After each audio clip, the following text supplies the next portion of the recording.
As you can tell by my face and by my voice, I am still quite sick. And yes, I look like dog's meat. But this reflection is too important to not do it facing you. The reflection is lessons in reconciliation. When there is anger or dissension between two groups, there must be a means by which these two groups are brought again to peace. To reconcile means to cause these groups to coexist in harmony, to bring them back together, to rejoin. Too often in today's world, with leaders full of hate, leaders full of demeaning insults, with wee little men playing at statesmanship, who have wee small egos, with compensate with immaturity of playground toughs.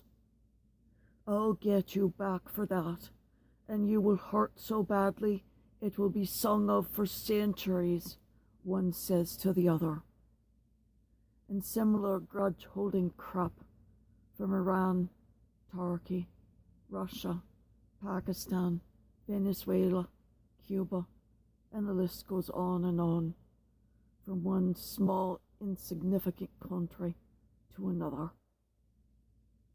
Anything taken as a slight on their name or against their people's name brings out this absurd bantam cock strutting in the barnyard. But the bantam cock forgets he can become mother's choice for dinner when she'd have enough of his strutting and his gams. Imagine these stupid cocks' behaviours if there was a true egress against their people. They'd know not what to do, for all their feathers and no fluff, or, in human terms, all talk, no action. They'd just talk a bitter feud until they'd become someone else's dinner. On 11 July 1995, there was a false war going on in the eastern former European Balkan states of Bosnia-Herzegovina. It wasn't truly a war. It was ethnic murder on a grand scale by the Bosnian Serbs against any and all Muslims. On 11 July 1995 was the date of the greatest single mass murder since the atrocities World War II ended. 8,000 Muslim boys, teens, and men were lined up in a ditch dug the previous day and murdered by multiple machine guns.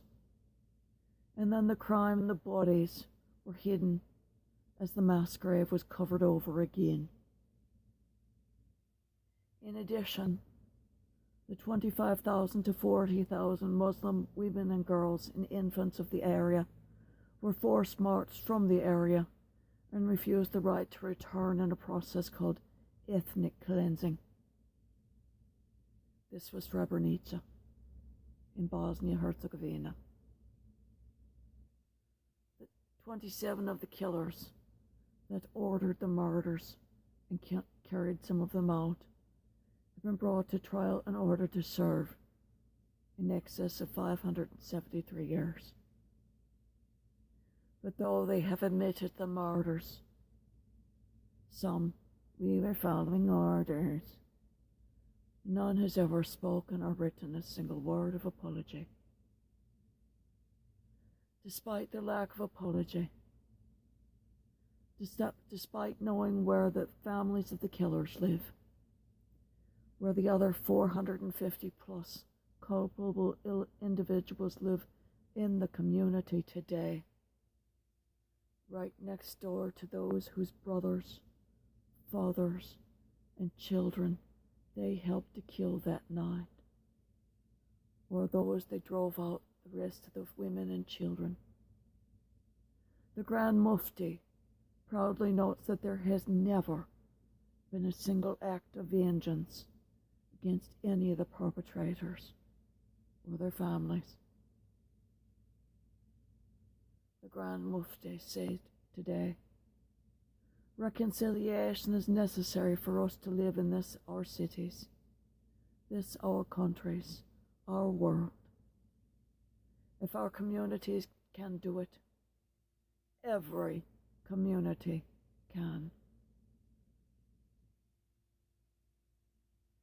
To love means loving the unlovable. To forgive means pardoning the unpardonable. Faith means believing the unbelievable. Hope means hoping when everything seems hopeless. To do else is not human. Think on reconciliation every time you become angry. Think on Srebrenica.